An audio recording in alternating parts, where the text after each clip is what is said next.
You set an alarm for 6 in the morning, not because you had to, because you told yourself this time you would get it right. And somewhere between the version of the plan in your head and the version that actually happened, something broke. Something always breaks. And when it does, you do not move on. You go back. You rewrite. You redo. You start over entirely, because anything less than right is the same as wrong. That feeling has a name. And for years, the world told you it was a strength. It is not. The dark side of perfectionism is not what most people think it is. It is not just stress. It is not just high standards. It is a system your mind builds to protect you that ends up trapping you so thoroughly, so quietly, that by the time you notice, the walls are already up. Here is what is actually happening inside a perfectionist brain. Researchers have been studying this for decades.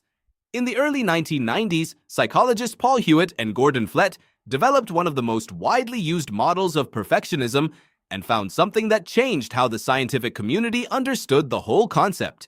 They found that perfectionism is not one thing. It is at least three. There is self-oriented perfectionism, where you hold yourself to impossible standards. There is other-oriented perfectionism, where you hold everyone else to those same standards. And then there is socially prescribed perfectionism, which is the most damaging of all. That is the version where you believe the world is watching, judging, and demanding flawlessness from you. And that version is rising. What does your brain actually do when it enters perfectionist mode? It activates the same neural circuits associated with threat detection. The anterior cingulate cortex, the part of your brain that monitors for errors, fires not when you make a mistake, but in anticipation of one. Your brain is not responding to something that went wrong. It is reacting to the idea that something could go wrong. The threat is hypothetical. The stress is real. This is why perfectionism is exhausting in a way that other high-effort behaviors are not. A sprinter gets tired after the race. A perfectionist gets tired before it even starts. Psychologist Randy Frost, one of the earliest researchers to systematically study perfectionism's costs, identified something he called concern over mistakes. It is different from caring about quality. Quality seeking is future-oriented. You try hard because you want a good result. Concern over mistakes is past-oriented. You try hard because you are afraid of what already might have gone wrong, what others already might think, what version of yourself you may have already failed to become. You are not building towards something. You are running from something. And what does running do over time? It is not sustainable.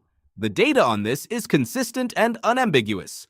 Studies show that higher levels of perfectionism are associated with increased rates of depression, anxiety, burnout, and chronic stress.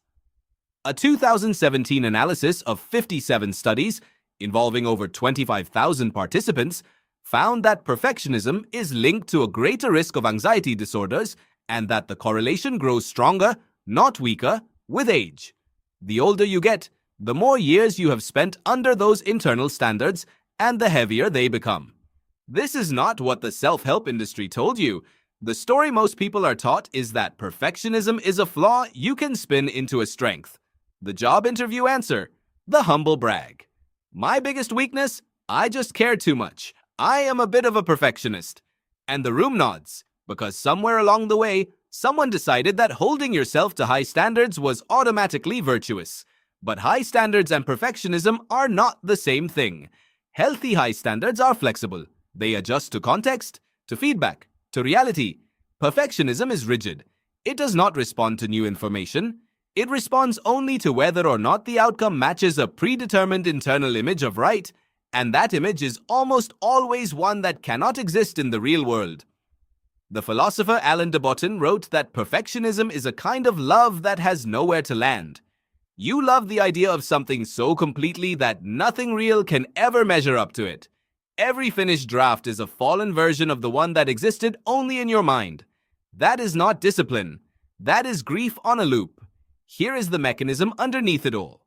When you were young, you received messages from family, from school, from performance, from praise that told you your value was conditional, not always in explicit words. Sometimes it was the silence when you got a B instead of an A. Sometimes it was the way someone lit up only when you succeeded and went flat when you did not. Sometimes it was being in an environment where only excellence was acknowledged and anything short of it was treated as invisible. Your brain, which is an extraordinarily effective pattern recognition machine, learned a rule. Good enough is not safe. Only perfect is safe. That rule was adaptive. It helped you survive whatever environment first generated it. The problem is that rules like that do not automatically update when the environment changes. You are a grown adult operating under a threat response system that was built for a child. And the rule is still running in the background of everything you do. This is what makes perfectionism so difficult to dismantle. It does not feel like fear. It feels like standards. It feels like caring. It feels like the right way to approach life. You do not experience it as a defense mechanism. You experience it as character. Researcher Brené Brown, who has spent years studying vulnerability and shame, found in her fieldwork that the underlying fuel of perfectionism is almost always shame. Not the fear of failing. The fear of being seen as a failure. The difference is enormous.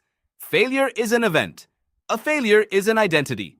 Perfectionism is the armor you build to make sure no one ever gets close enough to see which one you believe you are. And armor is heavy.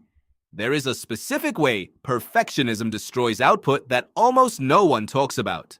Psychologists call it the perfectionism procrastination paradox. The higher your standards, the more you delay starting. Because starting means exposing the gap between what exists and what you imagined. And delay makes the gap wider because now there is less time. And less time means even less chance of producing the ideal version, and that makes starting even harder. Perfectionism, the thing that was supposed to make you perform better, ends up being the primary reason you do not perform at all. Studies by Fushia Siroa at Durham University confirmed what many perfectionism researchers suspected. Perfectionistic concerns are one of the strongest predictors of procrastination across cultures, across domains, across age groups. You are not lazy. You are paralyzed. There is a difference, and one of them has a solution. What does the way out actually look like? It does not look like lowering your standards. That is a misunderstanding of what perfectionism researchers recommend. The goal is not mediocrity. The goal is what psychologist Carol Dweck, in her decades of research on mindset, called a growth orientation versus a fixed orientation. Fixed mindset thinkers, which is what perfectionism creates, believe their abilities are static. The outcome of any task is evidence of who they fundamentally are. A mistake does not mean a lesson. It means an exposure. Growth mindset thinkers believe abilities develop. The outcome of a task is information, not verdict. That shift sounds simple. It is not. Because it requires tolerating the discomfort of producing imperfect work and not treating that discomfort as proof that something is wrong with you. It requires separating effort from outcome in a way your nervous system was never trained to do. The research suggests the most effective intervention is not positive thinking. It is deliberate exposure to imperfection with documentation of what actually happens. You do the thing imperfectly. You notice the world does not end. You write that down. You do it again. Over time, the threat response begins to recalibrate because it is receiving new data. Your brain built that rule on old evidence. You can give it new evidence, but you have to be willing to produce something that is not quite right. And for you, that might be the hardest thing you have ever been asked to do. Tonight, you will probably set an alarm for tomorrow. Maybe 6 in the morning again, maybe earlier. And somewhere inside that quiet moment, between the plan and the doing of it, there is a version of you who already believes it will not be good enough. That belief is not your strength. That belief is not who you are. It is a rule that someone else's world wrote for you a long time ago in a language you were too young to question.